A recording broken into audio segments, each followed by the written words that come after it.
In this tutorial, I am going to share 5 tips to help you select styling products to get the results you want.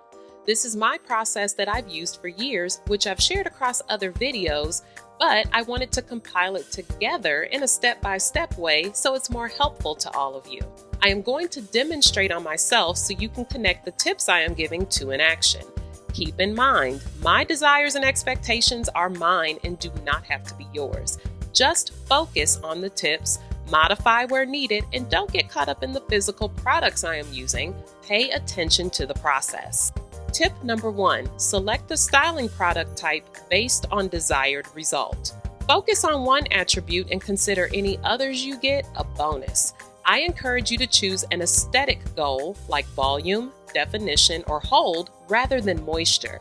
If water is in the ingredient list, technically it's moisturizing. It's a matter of whether or not you like the other ingredients as they have been mixed in. Moisture comes from water, so you'll get your greatest moisture installation by cleansing your strands with shampoo and conditioning with a treatment or mask for penetration and cuticle smoothing. Styling products are like clothes. They make you look good on the outside, but they don't have anything to do with if you're actually in good health. I have decided to try a gel product. Traditionally, I have not used these for a wash and go, but my hair has gotten a lot longer and I need more weight and hold to keep my hair defined without it being crunchy or flaky. Tip number 2, read the product label fully. The label is where you see what the brand formulated the product to do and directions for how they feel you'll get your best results. This is where you have to activate your common sense and apply your smarts. The reason you may not like some products you've tried is because you're using them wrong. Applying products to dry hair where the directions say apply to wet hair, or layering 3 and 4 items together without understanding how they work alone will likely yield undesirable results. Read the label and consider the directions in your application. Go to the brand's website and read any additional information provided on the product. Check out the brand's social media pages to see videos and pictures of how others are using the product for reference. I gathered some gels I had on hand, and based on ingredients and viscosity, and based on good things I've heard about this brand's products from others, I am choosing to try As I Am Curling Jelly. This will be the first time I've used anything from this brand on my hair. So I'm going for a long shot here by not selecting something from a brand I am familiar with on my hair. My top reasons for selecting this one is the aloe leaf juice being a key ingredient, which my hair loves, and it's not too thick, so I feel it will apply smoothly and not be sticky or hard. That's really it. You don't need some overly profound reason to try something. Just trust your experience and trust your gut. Tip number 3, isolate the variable. The new styling product that you're trying is the variable. Try it on a clean section of hair first by itself without layering other products in. In this case, the As I Am Curling Jelly is my variable. After applying your styler to a section by itself, evaluate the initial results. How does it feel going into the hair? Does it look promising while wet? After letting it sit for a while, how's it drying? I am going to let this sit and then diffuse because that's my preference. After trying this on a section of clean hair by itself, I like the initial result. It's defined, there is no flaking, no tacky or sticky texture, and it does have some amount of shine. However, I feel like I need to add another product to give me a little bit more weight for the days after. I am going to try 3 different products as a base under the gel to compare.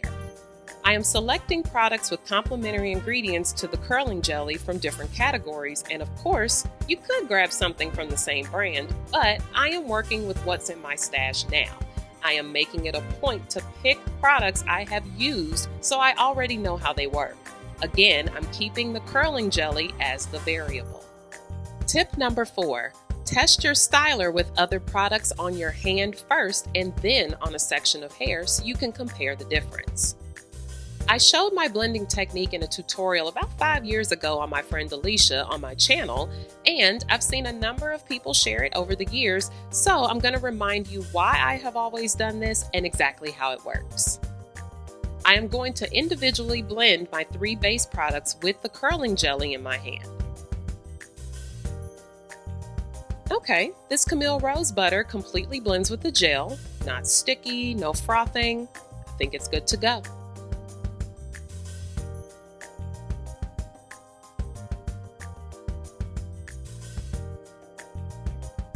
This TGIN leave-in feels good too. Not sticky, blends with the gel completely, feels very smooth. Good to go.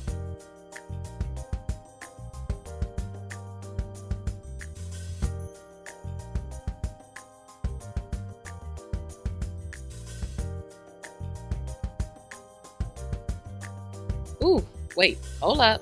This frothing is not a good sign. It's not blending well with this gel.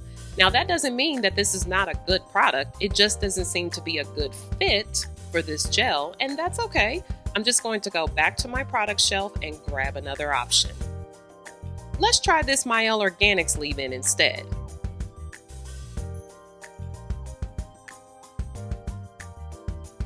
Okay, this feels good. No frothing, blends very well, so I'm going to use this instead of the Main Choice leave-in. Keep in mind, the blend test is not a guarantee that you'll like how the products behave in your hair because they mix well in your hand, but it is a good first indication of how they may react to each other.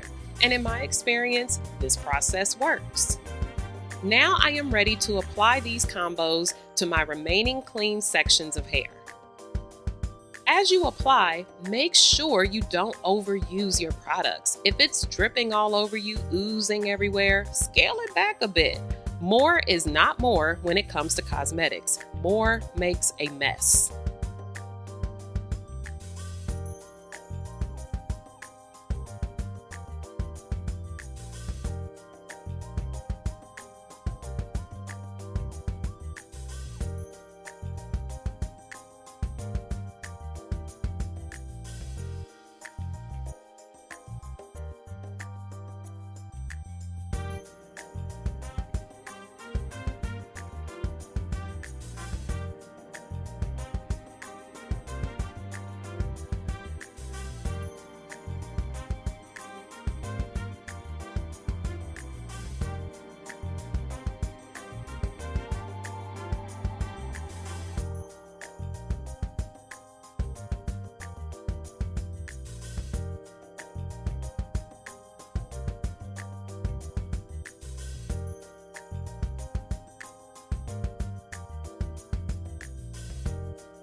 After applying product to all three of my sections, I am going to air dry for about 30 minutes or so and then diffuse because that's my normal routine and preference for setting my wash and go. Then I will see how my hair holds up over the next 24 hours so I can compare the sections. After I've identified a combo that feels like a winner, the next time I can go ahead and style my entire head with it.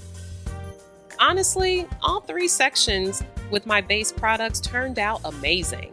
But based on my desire of weight plus definition, my winning combo is the Camille Rose Aloe Butter Gel with the As I Am Curling Jelly. Now you can select a finishing product like an oil serum, holding spray, or edge gel if desired. The ingredients and gels that make them hold can sometimes form a cast around the strand, so no matter what you pair them with, you may have to use a softening silk oil or some other serum to release or soften it, and it'll add more shine. I have a few favorites in the oil serum category. I am choosing this one because I love the texture of it, the softness, and the intense floral fragrance. I use this dry oil from Aveda in the days after on my ends since they rub against my clothes and outerwear. Not to mention, it's actually formulated to absorb and not create buildup. Now you can evaluate how the style holds and migrates over the next few days with your newfound combo. Pay attention to how your hair feels without re-wetting it or restyling. If you get 2 to 5 days out of it, girl, consider it a win. After a few days or so, it is okay if your hair seems dry and in need of a new round of moisture installation, aka your wash process. Everyone's hair holds moisture for different time periods. For me, the sweet spot is somewhere around 5 to 7 days before I need to wash again.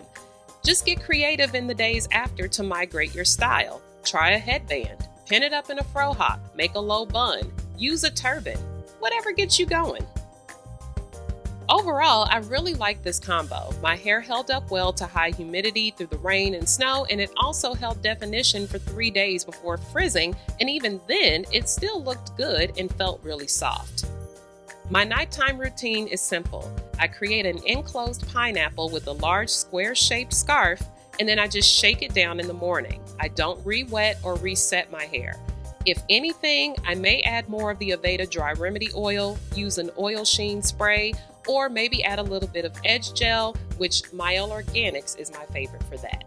Tip number 5, shop with retailers that allow returns or exchanges.